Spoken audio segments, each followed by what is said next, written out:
everyone, I'm the Vacuuminator. Hi, Buster.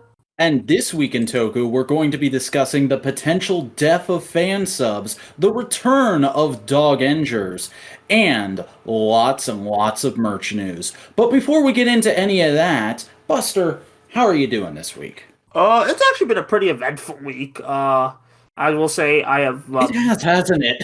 Yeah. Not in terms of like my personal life actually, because I'm not to. I don't want to get too specific, but I've kind of reached a major step in my life, so that's crazy. Sick. And also I've been working on a OC project in the background, like a story. So you may see it soon. I kind of posted it on Newgrounds, hint hint, wink wink. So if you're interested. Fascinating. I did about as well as could be expected this week. It was a little. It's very much been peaks and valleys this week of just like terrible shit's happening in the news. I'm trying to ignore it and do the best I can at work, but we're down a guy. And I thought that would be over today, but then I came in and a different guy didn't even call out, just decided not to show up. So it was pretty terrible today at work. And that was only heightened by the fact that, hey, quick plug for the Modular Media Wrestling Podcast, MMWP. I was going to try and get tickets to the big AEW show that's happening in a couple weeks, and Ticketmaster just utterly screwed me over. So that was not fun. I was big upset about that for a couple hours, but I got over it. I got home, I worked out, I pet my doggos, I watched Zenkaiger. We're all good now. We're recording a podcast. Yay. Everything's fine here. How are you? Well, if you asked, I thought you already asked me how I am. I did. I was doing a Star Wars reference. Okay. Which one specifically? When they're in the detention cell and the security guard calls the station and Han has to bullshit for a minute. Okay. That's one of the that's one of the least meme scenes of the original trilogy, because I know like a lot of the original trilogy's kind of been memed to death or referenced. Yeah, to death. but really that one is like one of the big ones that should be memed a whole bunch with just how silly and how perfectly delivered that line is. Everything's fine down here. Slight weapon malfunction in the detention area, but we're all fine now. ... How are you? Yeah. Speaking of everything being quote unquote fine, oh god. Yeah, let's go ahead and get into the news. And this is front loaded with stuff I don't usually like to put on this show because we're more about tokusatsu itself rather than the greater fandom. However, this was kind of unignorable this past weekend, You probably know what we're talking about already, but over the weekend, a Brazilian fan subgroup and TV Nihon both received possible, I want to stress that right there, possible cease and desist orders from Toei. And the reason we say possible here is because these were examined by a bunch of people who work on these blogs, as well as several other prominent Toku fan subgroups. And they're a little sketchy, a little sus, a little weird, because the address listed for Toei is the Toei Theater, not their corporate headquarters. And the phone number for the lawyer is a digit off, which means either these were mistyped or they're fake, and there's really no way to know at the moment, aside from just poking the bear by keeping doing what the cease and desist says specifically not to do. But if you do that, your ass gonna wind up in court. So naturally, TB Nihon went and just took down everything Super Sentai and Kamen Rider on their website. And in response to this, over time, one of the other very prominent fan subgroups in the tokusatsu community decided to suspend the use of their blog, and they will not be releasing raw tokusatsu files for the foreseeable future. Currently, the only way to get their subs is by going to their Nia Torrents page, which is a name that I was just surprised we're gonna like explicitly mention them. I thought we were gonna say there's other ways instead of like being explicit. I mean, I mean, if we're going to do this, we might as well rip the Band-Aid off, and I'm treating this as a one-time only thing, and I also want to prefix it with, I'm not telling anyone to go watch the shows this way, I'm just saying these opportunities and avenues are available to you. And Ah, as I was saying, Overtime is still posting their shows on their Nihon Torrents page, which might be a little bit inaccessible for some people, might not, but that's the way I'm going to be getting the Zenkaiger subs for now. I would not advise anyone to do that. Once again, I'm just saying it's the avenue I'm taking for the moment until Overtime goes back to their blog or starts a new blog, because really the thing with this that I'm taking away is this is probably a fake. This is probably somebody playing a big funny joke, and after a few months, we're gonna go back to business as usual. Like, really, that's what I'm seeing happening here. I could be drastically wrong. I hope I'm not, but that's what I feel like is going on here. And I would just suggest if anybody's having trouble tracking down releases for their favorite show right now, go check out the Twitter page at Toku Sub Releases. They did a pretty good write up on everything that went down over the weekend, and also stay pretty up to date with not just Super Sentai and Kamen Rider, but all Tokusatsu, even weird obscure stuff like. Just to give an example of something we're covering on the show, they post whenever a new episode of Girl Gun comes out. Um, and yeah, it was a whole sticky, scary situation for a little while there, especially because a lot of people were assuming, oh, Overtime's gone? That means fan subs are dead. That means we're never going to see fan subs again, which really isn't a thing because one subgroup, despite it being the biggest subgroup, going away doesn't mean fan subs are dead. It just means they've taken a sizable dent. There's a lot of other smaller subgroups out there that do great work and deserve your support, releasing Sentai and Rider and all kinds of other fun, fascinating stuff that I highly recommend you check out. But I'm not going to name them specifically because they're not specifically linked to this story. But you could probably find them by checking out that Twitter account I talked about a minute ago. And that's basically the long and the short of this whole thing. It was a stressful few hours for me. I'm not gonna lie. That was a crazy Friday night to come home. Buster, how are you feeling about this whole situation? okay, I'll admit I kind of went a bit like ballistic. Not too. I don't think I went as far as other fans, but I kind of went a bit conspiracy theorist. I'll admit, like saying, well, if this means this and this means this, then this means this, and like kind of that kind of. I'll admit that was wrong of me. I apologize. I do kind of find it weird how this all happens right after Team Rider does their Toku. I mean, again, this could be a prank. This just could be a very weird coincidence. But they say we have contacted Toei about Toku HD. Part of my conspiracy theories when this thing happened was, well, did Team Rider do this? And I don't think they did this, but yeah, like, that's honestly that's a little insane sounding to me. Like if that does happen, I wouldn't. If that does come out as being the truth, I mean, I wouldn't disbelieve that. I wouldn't go like that's impossible, but it's a little out there. yeah. Yeah, I'll admit I might have got a bit bonkers there. Again, I apologize. I deleted those tweets, but like I still felt like if I spread any misinformation, I apologize. But yeah, other than that, well, we're still watching Zenkaiger, so we're all fine. Yeah, we'll be talking about Zenkaiger later in this episode, but I mean, in your defense, friendo, at least you weren't one of those people who were tweeting directly at Shakura after this. Yeah, oh god, Shurikura. Oh yeah, that would have been awful. That would have been like, that's it, my career's over. Yeah, for those of you who don't know, whenever we mention him, because I think we've mentioned him once or twice before, but Yeah. Shurikura is a big wig over at Toei, and he has an English Twitter account, and not a little while back, people were tweeting at him about Ryder and stuff, saying, "Hey, there's fans in the West. There's fans in the West. Can you tell us more about this, that, and the other thing?" And that's where the meme "You aren't supposed to know about Trinity" comes from. That's an actual thing he tweeted at an English-speaking fan who had found out about Trinity through magazine scans and whatnot. Yeah, the funny thing is, it was like some annoying podcast bro, but so like, but like, Yeah. I think I'm the only one who remembers that. Well, there was another thing. Oh yeah, actually, if you Shinkocchou kind of has a relation to a current show we're talking about, Zenkaiger, because he's one of the head producers on that show. So yeah, we're tying it all back Yeah. together.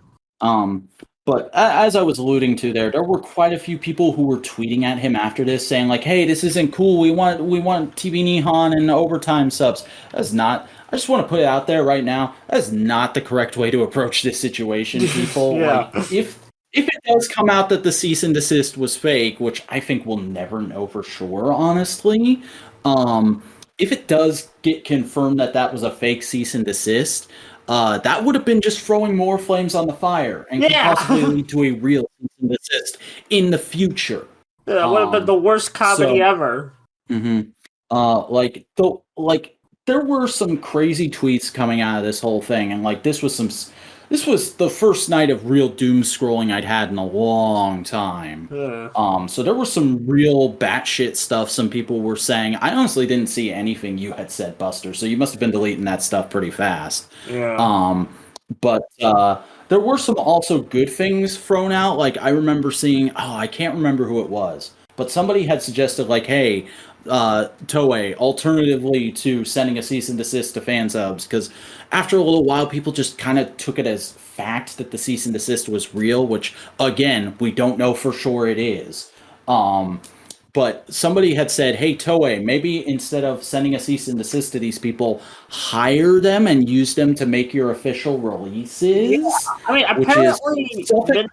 apparently Midnight Crew consulted on the Kuga Shout Factory subs, so this isn't like that far-fetched for them, but like then again, I'm not 100% sure on that fact.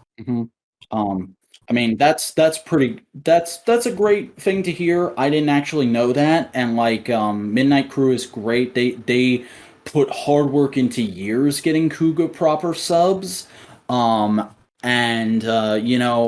Overtime, I'll mention him one more time, probably for the last time on this podcast, because again, I don't like to mention these people directly because I don't want to get them in trouble, but this necessitates talking about them by name. Overtime does great work. I've been watching Overtime subs since I got into Tokusatsu. They are my preferred group. If they're subbing something, I'm watching it through them. They're really good at localizing dialogue and making it very easy for an English speaker to understand what's going on. If Toei were ever to do this for real, I would really hope they would hire at least some of the people from Overtime on. And even though I don't like TV Nihon subs, I do have a lot of respect for that group because they were the only group subbing Rider and Sentai for a very long time. And it's also a blow. I also feel like it's a blow to TV Nihon specifically because one of the main appeals of their subtitles was the huge backlog they have of stuff. Mm-hmm. Yeah. But yeah, that's here or there. But so yeah, it's a whole thing. We always and like I said in Buster's server the other day, even with these groups sort of officially being on the retreat for the moment, so like I said, Overtime is still releasing through a torrenting site, and if you want to watch subs in general, I won't. This is one thing I won't say the actual name of, but there's a certain site about being very passionate for a certain type of people from a certain area of the world that just uploads tokusatsu as video files, kind of like YouTube, and uploads Japanese drama in general that way. And they tend to just upload whatever sub comes out first. So if you just want to watch tokusatsu, you don't particularly care about the quality of the subs, maybe just go ahead and re-bookmark that site or bookmark it for the first time if you've never done that before. That's something I did this week. Get some good ad block as well, because that site's full of weird ads. Yeah, it's one of those sites. It's like any CD manga reader you would use. Yeah, enough about all that. Let's go ahead and get into some official news here where I don't feel slightly uncomfortable saying names of things. We had a Hasbro Fan First Friday for Power Rangers, specifically the Lightning Collection, of course. And we got quite a few, quite varied reveals out of this. Just running down the line of what was actually shown here real quick. We got reveals of single package versions of the entire rest of the SPD 8 Squad Rangers, which, if you're not aware, is green, pink, red, and yellow. And we also found out that the releases for those is going to be a little bit janky. We're getting A and yellow through the fan channel, which, for those of you who aren't aware, because I discovered there's a lot of Power Rangers fans that don't understand the term fan channel this week. Fan channel essentially is Hasbro's buzzword for online retailers. It means it's going to be on Hasbro Pulse. It'll be on Big Bad Toy Store, Entertainment Earth, Dorkside Toys, sites like that. So if they say fan channel exclusive, it means you're going to want to go to an online retailer. It might show up at your local toy store or GameStop, but that's a bit of a long shot. Actually, on a side note, that kind of makes sense for Power Rangers fans. As far as I know, they're kind of secluded into just Power Rangers and Toku, but that's besides the point. Carry on. But then we found out that pink and green are going to be exclusives to two different stores. And starting off with pink, she is going to be a GameStop exclusive. Now, for those of you who don't know, pre-ordering for GameStop, actually, I wouldn't recommend doing that for their website. I would recommend going to a physical GameStop store. And a lot of this, I'm going to admit, secondhand knowledge through Snowcone83, fellow member of Modular Media. He pre-orders almost all of his current toys through GameStop, and he vouches for them very well. Walk into the store, ask for their list of pre-orders. They will hand you like a little booklet of everything that's coming out that they update regularly, and you can just pick out, write down like a list of product numbers. These are the things I want, and then you give them like your cell phone or your email, and they will call or text you when that thing comes in. You just drive there, you pay for it, you put it in the bag, you go home, everyone's happy. So GameStop pre-orders are pretty easy if you don't mind going into a physical store. Best Buy pre-orders, I've only pre-ordered one thing through Best Buy ever, and I'm gonna be honest, I'm not a big fan of Best Buy, which I just kind of jumped to that.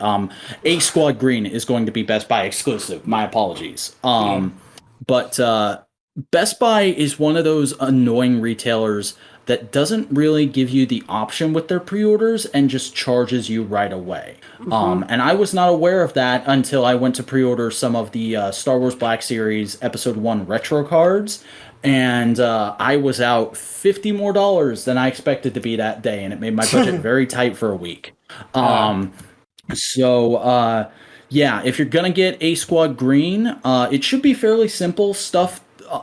Stuff normally stays in stock for the first few days. By the time this comes out, I haven't checked personally, but I would guess it's probably in stock, probably be in stock for another few days. So you can probably go and pre-order A Squad Green, just have the money in your account. And it will ship and come to you when it comes in a timely manner, probably. I think I'm not going to vouch for a multi-million-dollar company that I don't even work for. Then just talk about. Yeah, we'll just checkpoint because it seems like you went out a bit long there. So yeah, sorry. No, it's fine because these are like important things. And also, just a side note, that episode 1, that's totally a Vac thing. Those episode 1 cards, those are totally a Vac. Anyway, yeah, so this was the first thing they revealed because I was there. Not like physically, like I was like watching it. Like you were watching the live stream. I was at work. Yeah, because I have like too much free time. Anyway, and they kind of just announced, like, unlike the glitter stuff, they just announced this all at once, saying, "Okay, here," and then they did. Okay, I was really worried about you when I saw that. Just be like, "Oh God, here we go again." But no, they just said all at once, so it's like, the blow's easier, and then they're just going into a little more detail about each figure. I'm glad they're doing single packs. I wasn't really a fan of how they bundled the Psychos into just one pack. I don't like how it's like all over the place. I mean, like, at least I know my local Best Buy will now get Power Rangers toys, because they've already had Bakugan toys, but I'm like, yeah, why don't they get Power Ranger toys? And now they're gonna get Power Ranger toys, so that'll be neat. I am kind of thinking about picking up the pink one just because I like the suit, but other than that, I'm just like, I can take or leave. I have already pre-ordered red and yellow just because I've kind of decided I'm I'm not rushing to get exclusives, but I am going SPD completion with the Lightning Collection just because it's my favorite season, which I decided that like literally last month, so I still need to circle back around and get Omega Ranger from Amazon at some point. I personally think these look pretty good. I like the way the guns look. I like the blast effect. I like that they come with trigger finger hands. The only thing that really annoys me about them is the same thing that annoyed me about A Squad Blue in the multi-pack, which is no unhelmeted heads. And that especially irks me when it comes to A Squad Red or Charlie, because fucking that actress, that is a human person with a face. Wouldn't you love to put that face on an action figure so she could have an action figure of herself? Yeah. Also, I don't care what y'all want to tell me about Lauren. Come at me, bro. This is the first Pink Ranger, the first male Red Ranger. God damn it, I'm going all over my words right now. The first female Red Ranger in the franchise. Why don't we get an unhelmeted head for her? That really irks me. But I can get over it, I guess. Yeah, I mean, we didn't really get unhelmeted heads for everyone, and I was really disappointed with the double pack with the A Squad Blue because that's a really cool alien helmet they had for him. But you take some, you get some. Yeah, but I don't know. That implies that's a win-win. No, whatever. But then we got the reveal of the second wave of 2-packs, which is going to be Mighty Morphin Yellow Ranger versus Scorpina, as well as In Space Blue Ranger versus Psycho Silver. So I'm guessing you're not a fan of one of these. It's the Scorpina one. Honestly, this was like the last 2-pack they revealed. Like they revealed the blue, so it was they first revealed the TJ Psycho Silver one first, and I was like, that's a really cool one. Especially since like TJ's like he's one of the coolest Rangers, and then Psycho Silver, that's a really cool repaint of the Psycho suit. So that's a really cool way. Kind of weird how this is the first time we're getting Zane, I think, but what you gonna do? It's a good backdoor way to get that head sculpt made. Yeah, I'm not even sure if it's coming with a head sculpt, but either way, it is. There is an unhelmeted Zane head coming in this 2-pack. Okay. So yeah, that was a really hype one, and then like Scorpina just comes along. Like this happened with Battle for the Grid as well, because Scorpina was the last DLC for season 3, and that was just like they had really like it's just you had these you just had these cool things before, and then you end with Scorpina, who I think it's the first time she's getting a figure, but I don't know. I think that's just a lame way. I don't know why they're trying to make Scorpina a thing. I mean, that's literally been MMPR since the dawn of time. Why are you trying to make Scorpina a thing? Yeah. Good point. I'll be honest though, like I'm not as down on that 2-pack as you are. Obviously, I'm not a super fan of getting another MMPR yellow, especially because sorry for anyone out there who is, but I'm not a huge Aisha fan. I don't dislike her, but I also am not super into her. She's just kind of there for me. Yeah, same. She's literally like a nothing character. Like I can take her leave. However, anyway. I am happy that Scorpina is finally getting a figure personally, and I'm happy both for her own sake and for the sake that this rounds out the combat MMPR Season 1 villains. If you want to get the full cast, we still need Squat and Babu, which would be a great 2-pack, by the way. And we need Finster, but like as far as the cast that like regularly fought the Rangers in season 1, that's pretty much everybody sorted. So I'm happy that whole section is pretty much checked off. But honestly, I don't think I'll get that 2-pack because, like I said, not a big Aisha guy, and also I would not be surprised if we get a slightly different version of Scorpina released as a single pack down the line, because that's just how Hasbro be. I wouldn't be surprised if they did didn't she appear in season 2 with like a new actress? Like if they just sculpted, I don't know. That's a very niche detail. But knowing Hasbro, they'll find any niche details to squeeze another MMPR figure out of. See them doing that and like maybe alternate option parts to give her monster form as like a fan channel exclusive. Yeah, that could work. Like I don't think that'd make it into a regular wave, but I could see it being an online retailer's thing. Yeah. But actually, this next figure I'm even more down on. Oh, sorry. I thought we were moving on to the next Hang one. on, one more thing. Okay. Um, in space, Blue Ranger versus Psycho Silver. I like it. I feel like it's a pretty smart reuse of the Psycho mold. Like I said, I like that we're using it as a backdoor way to get a Zane head sculpt done.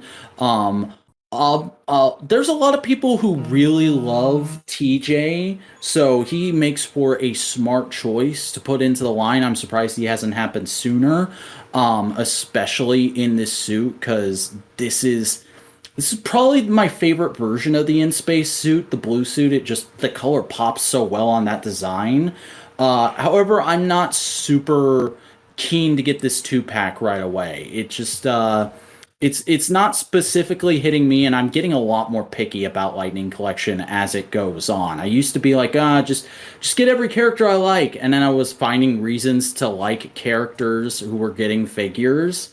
So I kind of backed off it, and at this point, I'm like, if they make this or that, I'll jump on it. But for the most part, I'm just trying to complete Dino Thunder and SPD because those are the seasons I grew up on. And meanwhile, Um, I still only have a Beast Morphers Gold. Yeah. mhm. But then we got a final pipeline reveal of the first civilian figure, specifically Ugh. of a civilian form in the show, and that is Andros. We are getting a figure of just Andros based on his first appearance in the intergalactic villains feast scene from the beginning of In Space. And Buster, I'm guessing you're not too happy about this figure. It's lame. We got this before literally most Disney era. Okay, to be fair, we've got a couple Disney era Lightning collections, but like, I hate this. Why are we? This is this even? I guess this is supposed to reuse the Andros head mold, and I like the little scarf thing is so the cloak is okay, but like, I'm sorry, this is just feels like a waste of space. Like, not even a good waste, not even a good use of reusing assets. It just ugh. I'm sorry, this is lame.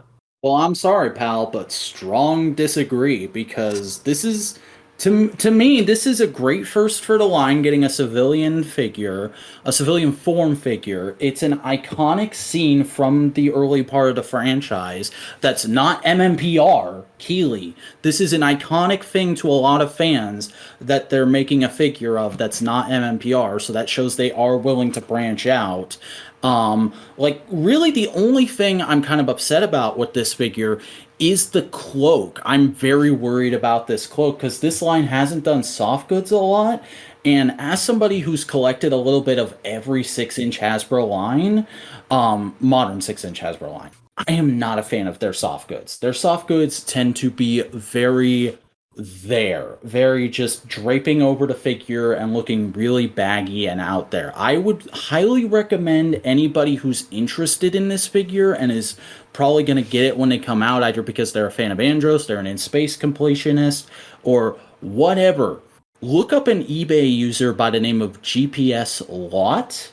They make, well, I don't know if they make them themselves, but they sell a lot of custom cloaks and capes for Marvel Legends and Star Wars Black Series that have wireframing in them, so you can pose them however you like they're being windswept or whatever.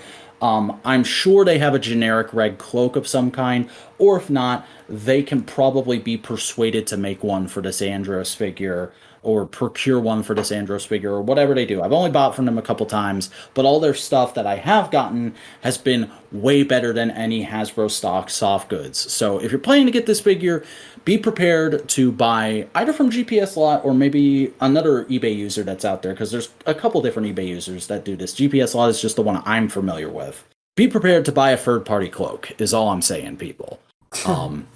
But otherwise, I think this figure looks fine. Hopefully the head sculpt will be a little more crisp once it has photo real on it and whatnot, because as is, it looks a little stock. But it's just a render, so I'm not super worried about that. And then to end off this live stream, we got a little tease of an up-and-coming reveal, which is a Turbo Navigator in its blaster form. And a lot of people are obviously thinking this means Power Rangers Turbo will be the next thing in the Lightning Collection. And a lot of people are wondering what the first Turbo figure will be. I'm just gonna say the obvious, guys, it's going to be Turbo Red, and it's going to be a civilian Tommy head. That's going to be the first Turbo figure we'll get. I might be pleasantly surprised, and it might be a TJ head. It might be Justin. It might be any number of characters from Turbo.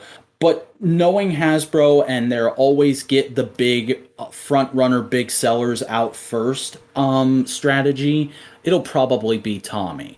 Okay, here's the thing. The fact that they're... Go ahead. I thought it was a gun they were announcing. I thought we are getting like roleplay toys, so I'm kind of disappointed to see it's just an accessory. No, but I think at this point... go ahead, sorry. But like, the other thing, I saw a lot of people saying Phantom Ranger. Like, so maybe that...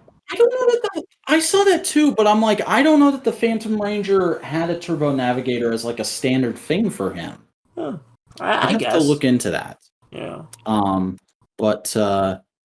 Yeah, we'll probably get Phantom Ranger eventually, I would imagine, but that's just not my mind of me. Yeah, we gotta. There's people who do custom head sculpts. I'll send them some photos of Jake. Yeah, let's go. But yeah, that is everything out of your Fan First Friday for this time round. I think it's a solid number of reveals. I don't like that they doubled up on In Space, but otherwise, I think it's pretty nice and varied the different aspects of the franchise they hit. And definitely a lot better than last time, I'll say. How are you feeling about this Fan First Friday on the whole? Presentation-wise, it was better. They had some trivia questions in the middle, and there were actually, like, brain teasers. Like, there were some pretty obscure questions in there. Like, not just MMPR-related, but franchise-related. So, you know, it was a much better presentation. There were still, of course, your groaner moments. But, hey, you know, it was better. It's as best as I could expect from this kind of thing. But yeah, that is all the Fan First Friday news. But we have plenty more toy news to get to. So let's go ahead and hop into some business, and numbers, which is thanks to @Rabbit Tank on Twitter. We have the sales numbers for Japanese toys in the first half of 2021. And there's quite a bit of different things listed here, but the main thing, of course, for this podcast is to talk about the rankings of the various big Toku franchises, which is that all of them are doing pretty well. All but one of them are within the top 5, and even then, Super Sentai being at the bottom of that threesome is right there just below at number 6. So yeah, Super Sentai is currently the 6th best-selling toy line in Japan. Kamen Rider is the 4th best-selling toy line in Japan, and Ultraman, which actually took me a little bit by surprise because I didn't realize it was doing this well. Ultraman is currently the 3rd highest toy line, or highest selling toy line in Japan. It's late. I've been working all day. Yeah. Apparently, like, Ultraman Z just straight up outsold the last Sentai, just Sentai in general, within 6 months. So, you know, Zed's been a pretty successful series. Yeah, pretty nice to see. Which is awesome to hear, because I love Zed. Yeah. Subarai's global expansion is really paying off. I don't know if these numbers reflect global sales. Yeah. I imagine it's just in Japan, but even then, that's really good. Yeah. And there's not really a whole lot to say because we're not big financial analysts, but like just nice to see Toku out here prospering, because it is, at the end of the day, all about selling some toys, and they're selling quite a few toys, so that's good to hear. Yeah. So let's go ahead and move on to the next news story, which is hey, speaking of buying things, Buster, do you wanna dress like Flint Goldtsuiker? Because you can now. We have her whole outfit collection from P Bandai. Honestly, I'm more of a fan of Zox. I'm more of a fan of Zox's outfit, but this is still a pretty nice thing. Mm-hmm. I love how she keeps the motif from Zox, though, about like everything being artificially dirtied, and yet these are like some of the most expensive clothes you can buy, at least as far as fan merch goes. Yeah. Like that shirt that she's wearing. Like, you don't realize it just watching the show, but that thing is filthy looking. I mean, hey, they're pirates, so they gotta keep the brand or something. Yeah, I think that's the idea. But yeah, these are some nice clothes you could buy or put on if you want to cosplay as Flint. If you have an exorbitant amount of currency sitting in your bank account, you can do that by buying the official merch, and we'll have links to the full rundown of that down below, as well as all the news links. All the news links are always in the description of the podcast wherever you're listening to it. So definitely go check that out. But another thing to check out is that we now have the full promotional shots and pre-orders for Super Minipla Gao Muscle, aka the secondary mech from Gao Ranger. And it looks highly accurate to Gao Muscle's design. I'll say that. I'm not a big fan of Gao Muscle's design, though, so this doesn't really do much for me. It's one of my least favorite Megazords, actually. Not like it's outright bad, by the way. It's not outright bad, but it's not great. I don't like the way these colors play together. Please don't kill me. Buster, I will. Get the mic off. Yeah, I'm personally a big fan of Gal Muscle's design, although I prefer the one where he has the red gorilla, like from the movie. But like, you know, this is still like, if I wasn't broke or just if I wasn't like, if I knew how to get these things, then I probably would get these. Yeah. And I mean, it's not like me not liking this design would be a big detriment to it anyway, because it's a model kit. And as I've noted on this podcast a few times before, I don't do model kits. So yeah, but if you do model kits, you can go ahead and pre-order this thing. It's currently gonna run you from Toku Collectibles $118. So, you know, just a nice little cheeky impulse buy right there. Just whip out the purse, just get it real quick, just toddle off home. You know, it's not going to be that much of a dent in your bank account. It's perfectly nice there. But yeah, anything else to say on Gao Muscle, Buster? Nope. All right, well then let's move on to more toy news, where we've got hey, Ultraman. They're putting out a new SH Figuarts. They're putting out their first Shinkocchou Seihou SH Figuarts of Ultraman Tiga. And we've talked about that before on the show, but we've got some new info relating to the construction of that toy, which is that the torso is going to be a rubber overlay of an articulated skeleton. And that's a first for the Figuarts line, and they're doing that primarily to keep the suit as clean looking as possible. However, I'm going to be honest, this completely turns me off of purchasing this figure, because that rubber will probably look great for the first couple of years of this figure's existence, but if you do not keep it in like a really well temperature controlled room and take good care of this thing, that rubber is going to break down and start looking real nasty after all the while. And especially if you're working those joints posing it constantly. Honestly, this seems like a bit of a blunder on the SH Figuarts team's part, in my humble opinion. It's not like I was going to buy this figure. It's not like I had it pre-ordered, because I haven't seen Tiga. I think the design's neat, but I wouldn't just buy a figure this expensive because I think the design's neat. But just that inkling of them doing this, especially them doing it as an experimental first for the SH Figuarts line on this figure, really kind of puts me off. Buster, how are you feeling about this decision? I mean, it's accurate to how Toku suits decay, so if you want to look at it that way. That's true.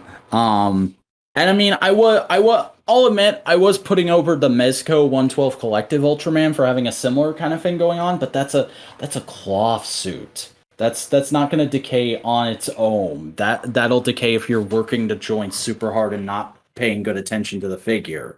Okay. This if you just leave it on a shelf in the elements, that's going to be gone in a little while. So a little bit scary to me, but maybe just me. Maybe I'm just paranoid about toys. Actually, strike that. I'm definitely paranoid about toys. But what I'm not paranoid about is the casting for Ultraman Trigger, which we have more news regarding. We have the news that Mikaku Harukawa is how I'm going to say you pronounce that. I'm probably not right, but that's how I'm going to say you pronounce it. Has been cast as the pilot of the Guts Falcon, which is going to be a vehicle that assists Ultraman and the various members of Guts select in the new Ultraman Trigger series. And the character's name, I finally found it while scrolling through this article, is Himamari Nanasai? Yes, definitely, that's the pronunciation. I'm good at pronouncing Japanese names, everyone. Buster, how you feeling about this casting? Well, I like how they keep bringing back actors from past Ultra shows. It really does make it feel like a 55th anniversary show. Mm-hmm. What was she in before? I didn't realize that. Oh, no, Craig. Oh, okay. Oh, Craig. We still have Garrick. Okay. We still have Garrick. We're fine. We're fine. Yeah, we're fine. Record issues with the recording software, everybody, but it'll work out. I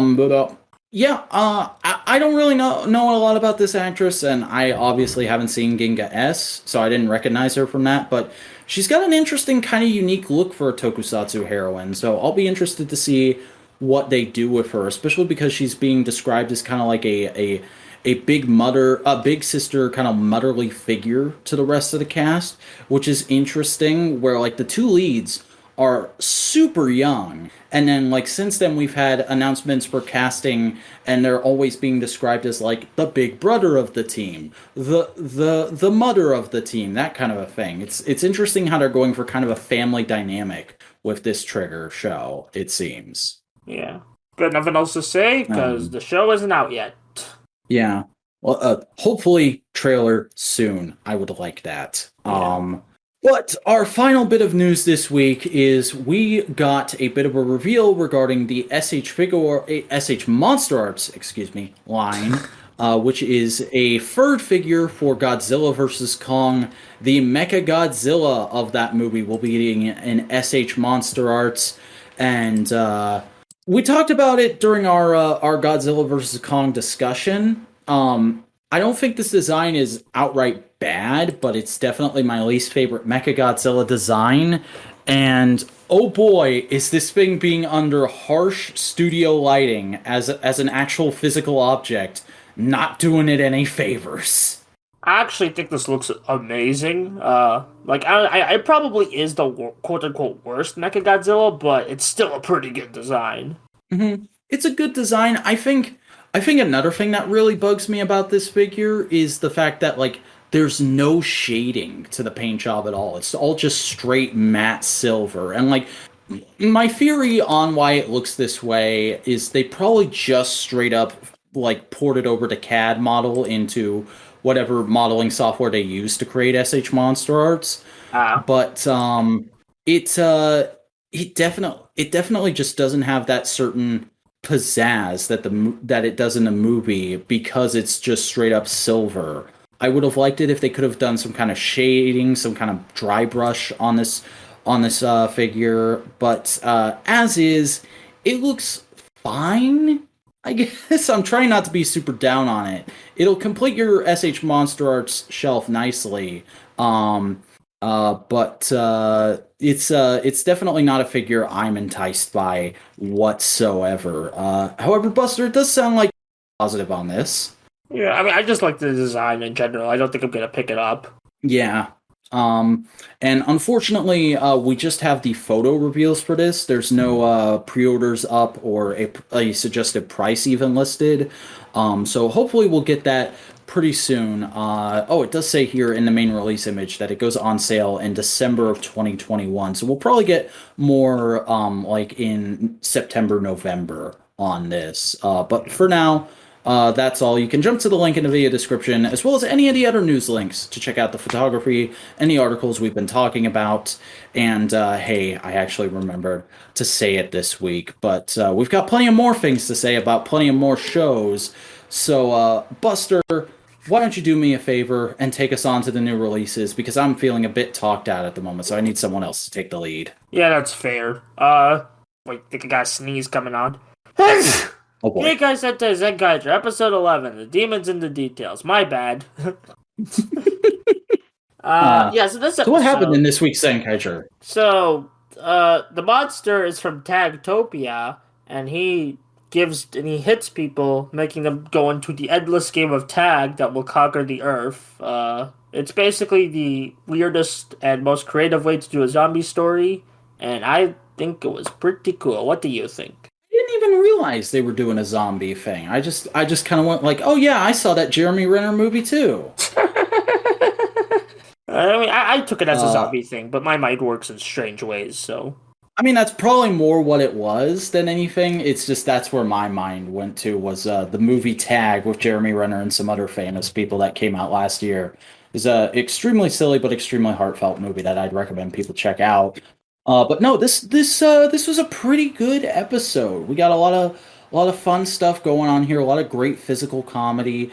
That's the thing Zenkaiger seems to be excelling at is physical comedy, which Or just comedy in normally you'd general. think. Mm-hmm. Um, and also we got a great bit of character building for Flint and the rest of the pirate team. Getting to see Katan and Ricky's um sort of speeder modes, I guess, is the best way to describe it. Because like one of them's got like a floaty speeder bike from Star Wars type thing, and the other one's just got a straight up motorbike, and that's kind of goofy and fun. That adds a different flavor to the mecha fights. The mecha fight in this episode was actually pretty cool. Yeah. Honestly, I'll be honest, I was kind of like cat. Like, it wasn't my favorite mecha fight, but it was okay. Mm-hmm. And then Uh, I also really enjoyed just getting to see more of Flint interact with other members of the cast and use her skills a bit more to help out. Like kind of proving that she's not just another girl in the cast. She does have stuff to do when she makes Zox a bunch more gears, which was yeah, fun. make some Six Ranger gears, which so I kind of find it weird how the first one they used was Geki Chopper, but like, hey, I'm not complaining. And also, we saw a lot of like props being got out from the Toei vault this week. We got like a Hmm. Gosei, like I don't know what they call it in Goseiger, like a I believe it's called the Tensoder. Tensoder. Yeah, I really like the gotcha sound effect on. Like that must have made the biggest Ghost Ranger fans marked out as much as I marked out during the Real Soldier Boom moment, like a few episodes earlier. Sure, Um, all two of them had a great time. I actually know a big Ghost Ranger fan, but that's besides the point. Yeah. That was really cool. Like the little baseball shurikenger moment was cool. Geki Chopper's little morpher. Again, I need to watch Geki Ranger. I'm so behind on 2000 Sentai. Um, Yeah, and they did also, say what it was called, but it didn't stick in my head because I haven't seen Geki Ranger. yeah, same. We're Jungle Fury boys. Anyway, also, like one of my favorite moments in this episode was the little roll call where they were like running. It's like they had to do the roll call super fast, and then Yeah, I was like, that was so yeah, hilarious. and then like Vroom was just like wait, are we missing someone? Did we do everyone? And then just Vroom just like falls down and just that guy Vroom, and it's like, just it's adorable. It really makes you endeared to the cast, and honestly, these kinds of character moments make up for the fact that we kind of introduced the Six Ranger too early. So Hmm. That's that's the other thing is like I think they're gonna start getting into a lot more character building, even with what's coming next week, because we both know what's coming next week, but we don't need to yeah, talk about it yet. Um, I think that the show introduced so much so quick because they want to have a majority of the middle of it be character building, so that the denouement. I tried to say a big fancy word and it didn't work. So that the end of the show feels a lot more impactful when we get to that arc. yeah, because I'm pretty That's sure my it's theory. gonna rip out our Urkel hearts, but yeah, that's besides the point. Which reminds me to get into a little bit of theorizing. Did did you or did you not take the little bit of interaction we got between uh I had a blank on his name, Kaito and Flint. This from both this episode and last episode the same way I did, which is that we might be getting a slow burn romance between those two. I mean, I wouldn't mind it, but I don't know. I don't know. I feel like, not the. I don't know. I need more time to sit on it. Mhm. It was one of those things where I was like, I'm probably just making this shit up in my head, and then as soon as Zox swooped down and like grabbed her away after her and Kaito had a cute moment, I was like, oh, he's being overprotected big brother there. That's probably what they're doing. I mean, I wouldn't honestly, I wouldn't mind seeing that plot line just to see Zox do that, just because Zox just such a great character. So hmm Zox was like barely in this episode, and he was still one of the best things about it. yeah, oh yeah, that just shows how much of a breakout star he is. He's like the Waz of this show. Definitely. But do you have anything else to say on this week's episode of Zenkaiger? Because I think I've hit all my points. Yeah, I've hit all my points too. So let's go to Girl Good Lady episode 6, Raw Late Summer Crisis. So what happened this week on Girl Gun Lady Buster? I don't care. Okay, fine. I'll try. Yeah. Try is the operative word. So like they're like, okay, let's try to escape. They try to escape. They kind of do it with the society song playing. This, that's gonna be its I think official. this is the episode where I went. Go ahead. Yeah, so it keeps so they break out. They have to leave their commander behind, the little anime person, and even in this moment would be so much more impactful if the anime person and the characters actually did things and were characters. And then the third girl, like later on, they were like getting chased by another team. The third girl, who has the last life, dies, and they all cry. Now, this is her Kamen Rider Ghost. I'm sorry. Like, I like Kamen Rider Ghost. I know you don't, so I'm gonna respect. But this is her Kamen Rider Ghost. I'm sorry. It's funny that you bring that up because up until now with Girl Gun Lady, I feel like I've been extremely lenient and I've tried to remain on the positive side of things as much as possible. I was mostly feeling that like, oh, the show this is a mediocre show, but it's not bad. This episode was bad. This episode was dog shit. This episode gave me ghost flashbacks. Oh dang! Want to go into specifics? Yeah. I don't know, man. Like just the whole fact that only just now, and from minute one in this episode, when she's sitting there eating her stupid Kamen Rider Guy Mask parfait, talking to the doctor man, and he just randomly brings up the same model shop that she's been going to, which I guess fair enough. They did show him going to it like an episode or two ago, but he just randomly brings it up to her, I guess, to make conversation, and he's like, there's rumors going around that he has ultra secret model kits in the back there. And like, that's what jumpstarts this show into the final arc? Just him saying some random bullshit to her?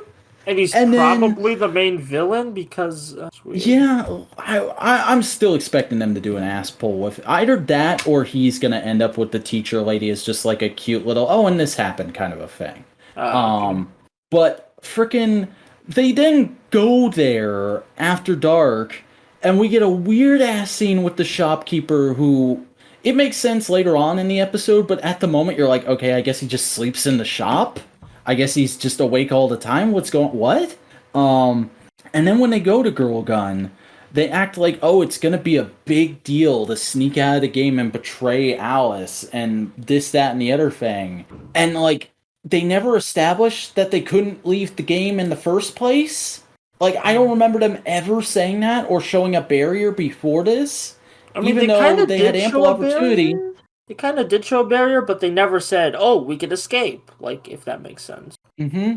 And then there's just weird character inconsistencies, like, suddenly main character lady is comfortable with guns, and the idea that she might have to shoot some of the other girls in order to get out. I mean, to be fair, they kind of did that, like, last episode, but still, it feels way too rushed and, like, not as all well-developed. Yeah.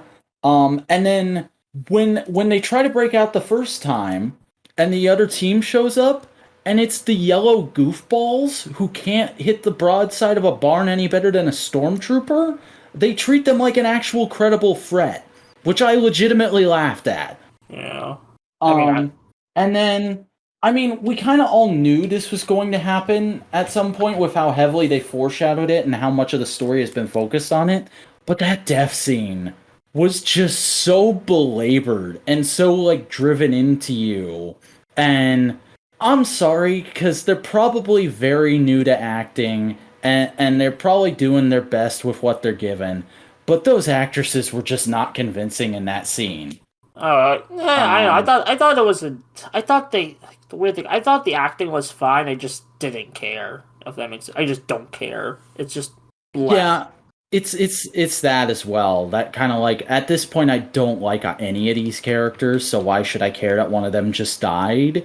And then also like literally 5 minutes later they do a complete ass pull and they're just like, "Oh yeah, all of the characters who have died are in the back of the shop in the gamer world, frozen in What? place cuz fucking I guess the shopkeeper is a big old perv and this was like a huge master scheme to kidnap a bunch of schoolgirls. I guess that's what we're doing now. That was the plot of this show. What? You remember when the show was first announced and you said this is someone's getting off on this?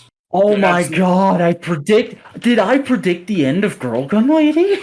Pained YouTube guy face at .jpg? Dang. Oh god. Remember when we had hope for this show? Yeah, I remember when it got revealed too. Yeah, a few Oh my months god. ago. I am I am dreading because the final episode comes out the day after we record this. I am dreading Oh, watching the final episode tomorrow. I am dreading what kind of stupid shit is going to be in that because there's going to be some. I would not be surprised if there's a scene where they have the actor who plays the shopkeeper man actually physically perv on main character girl. I'm going to go that far. I would not be surprised if there's a scene of that in the finale. uh, yeah. I But really it'll be hope. totally okay because you'll shoot him right in the face and get revenge. Yeah. Can we talk about good indie Fuck Toku this. now? Yeah, tell me about Dog Engers, because I did not watch the first episode of Dog Enger's Nice Buddy, but you did. So tell Yeah. me about it. Yeah, so let me give you like the elevator pitch of what the Dog Edgers are. So basically, the Dog Edgers are a bunch of real local heroes. Like these are pre-existing local heroes that like do like YouTube videos and go around the towns and stuff. They do stage shows. These are basically a bunch of real local heroes getting together and they put on a story. And the first season was probably in my top three Toku.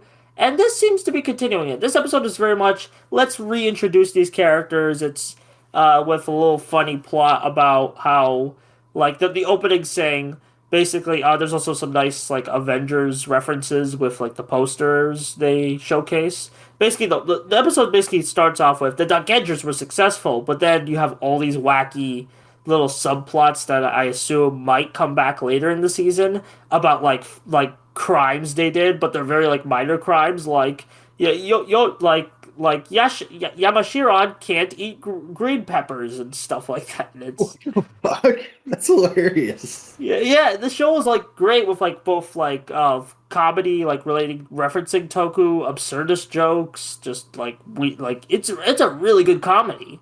And yeah, and this first episode is basically just reintroducing, but also introduces let me pull up. Let me just make sure I'm not skipping to episode 2 because I did watch a bit of episode 2. It also reintroduces, or at least this season is supposed to introduce a new local hero who kind of steals the Dagender's villains. Because the entire episode is basically just them putting on a stage show performance. Then at the end, this new hero, he's like cross-set or not cross-set. That's build. Give me a second. Give me a quick second. Sorry, this is gonna take a while. It's all yours. Yeah. His name is. Let me look. Okay. But yeah, the show is really funny, and it's also just a well-made show. Like, yeah, it doesn't have the highest budget, not even like a Kamen Rider budget. But they do really well with what they have, and also the suits. I mean, these are suits that mostly the actors made, like because they're actual local heroes. But they're still really darn good suits. And the personalities are on point. It's just a great show. You gotta watch Dog Enders, y'all. Especially since even if you want to just watch Nice Buddy, like you can just jump into Nice Buddy. Yeah. So, oh yeah, basically what I was trying to mention is there's this hero. He's like Zet, Great Zet. His name is Great Zet. Um, and he steals the Dog Edger's villains to make his own tokusatsu show, and that's basically going to be the plot of the season, where they try to get the villains back and stop Great Zet from being a jerk. He even gets his own dark theme song. It's pretty cool.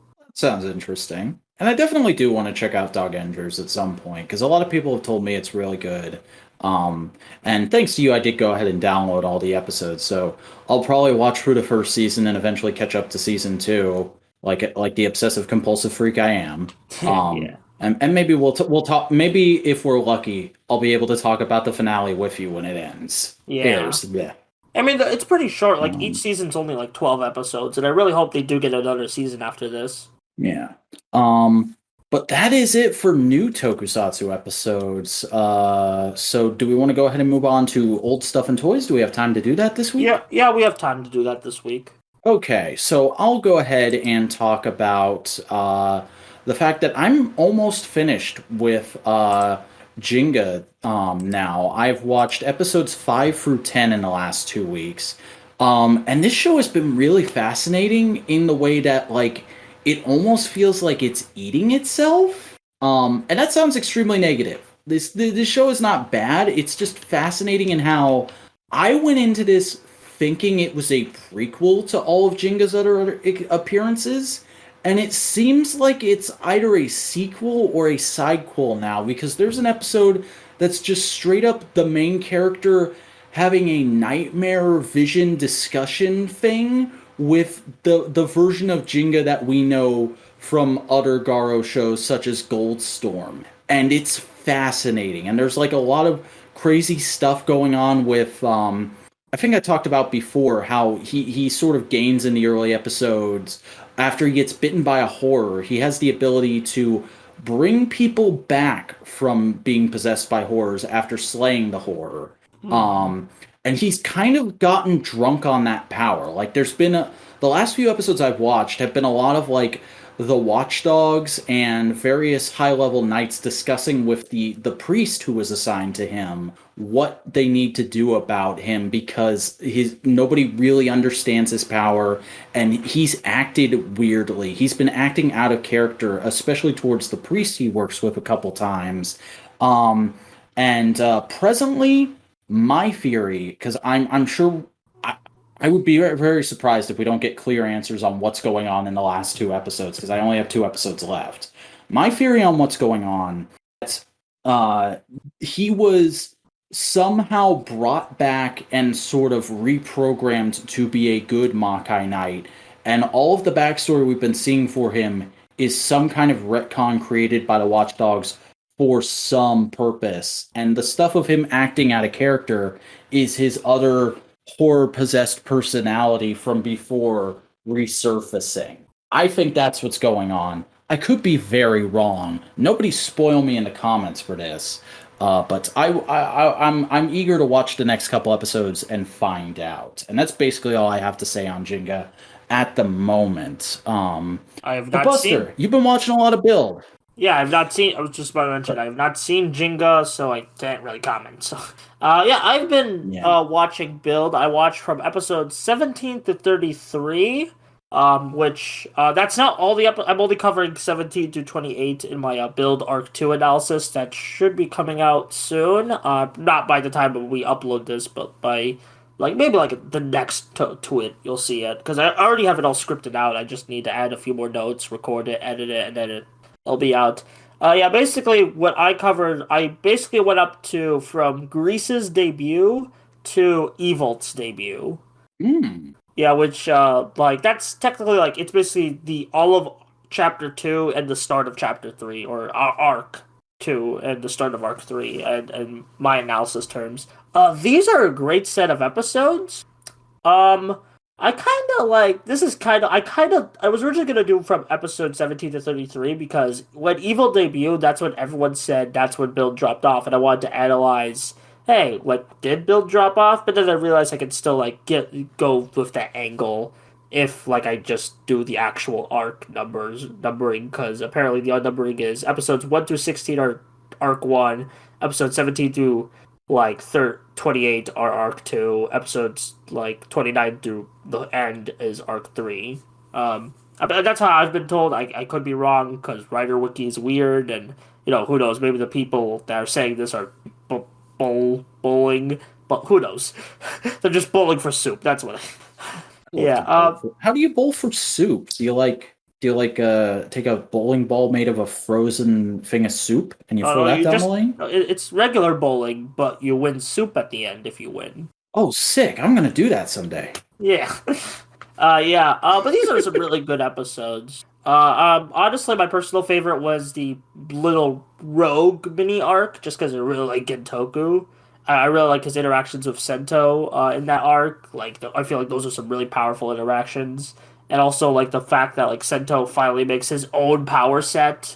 They technically kind of did that with Rabbit Tank Sparkling, but this is a bit more him, because this is right after the Hazard incident.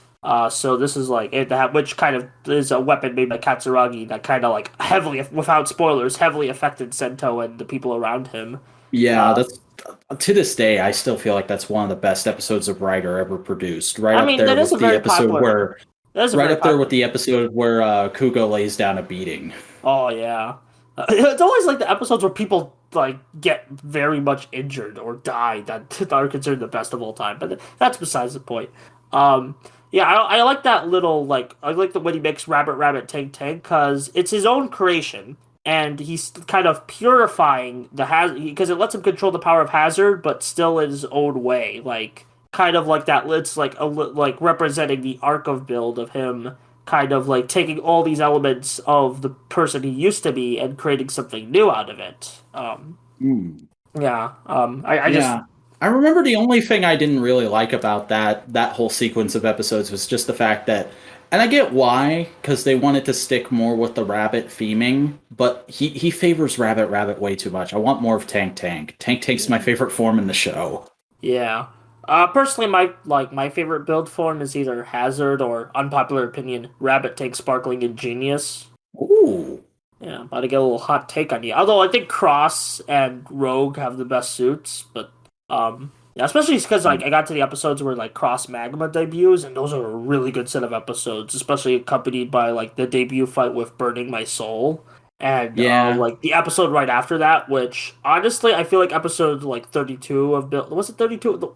The one where Banjo finds after the one after Cross Magma debuts, and Banjo basically finds out, oh, I'm kind of part alien, and I have to and he kind of accepts it that he'll fight for love and peace. And yeah, that was just. I feel like that's one of the more unsung episodes of Build. I feel like that was. I think it's even better than the Hazard episode. So I mean, it is absolutely remarkable that show outright said the phrase "We'll fight for love and peace," and it wasn't corny as hell. Yeah, I mean, some people call it corny, but I thought it was badass.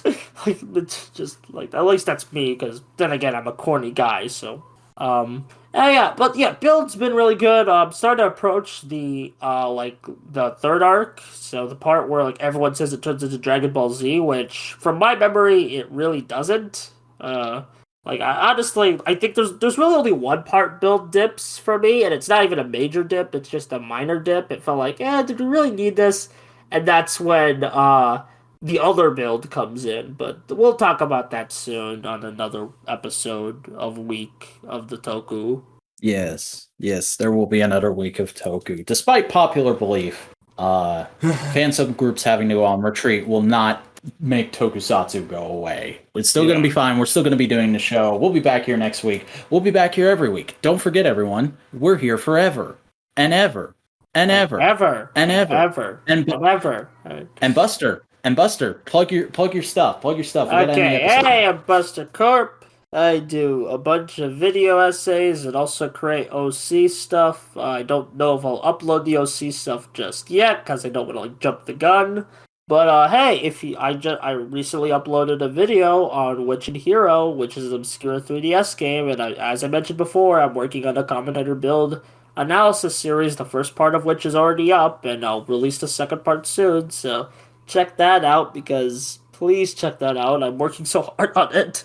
Excellent. Well, everyone, I am the Vacuuminator. I do many different videos and things. You can find all those at youtube.com/the Vacuuminator. That's spelled TheVacuuminator. You can find all of it at my YouTube. I got a nice big backlog of stuff. I may be on hiatus right now, but there's plenty of old cool stuff you can go check out there. You can also check out my social media. I'm on Twitter at the Vacuuminator and Instagram at _Vacuuminator. But before you go look at any of that, please do me a big old favor and follow this podcast on whatever platform you are listening to, and especially if you've been listening to a while and you have any questions, you have any comments, you want to send us in a little bit of feedback, go ahead and do so by sending us a voicemail by going to anchor.fm/this-week-in-toku and clicking on the little icon that just says message right there on that page, and you can send in a voicemail to the show and we'll probably play it back if we ever get any. But also, if you're listening to this on YouTube, do us a favor, give us a like, give us a comment, subscribe, ring the bell in order to enable notifications so you get every Modular Media podcast as it comes out. Please follow us on Twitter at the Modular Media for any updates we may have as they become available, and join our subreddit r/Modular Media for the very same reasons. But that's going to do it for this week in Toku. We'll see you next week when we find out what happens that week in Toku.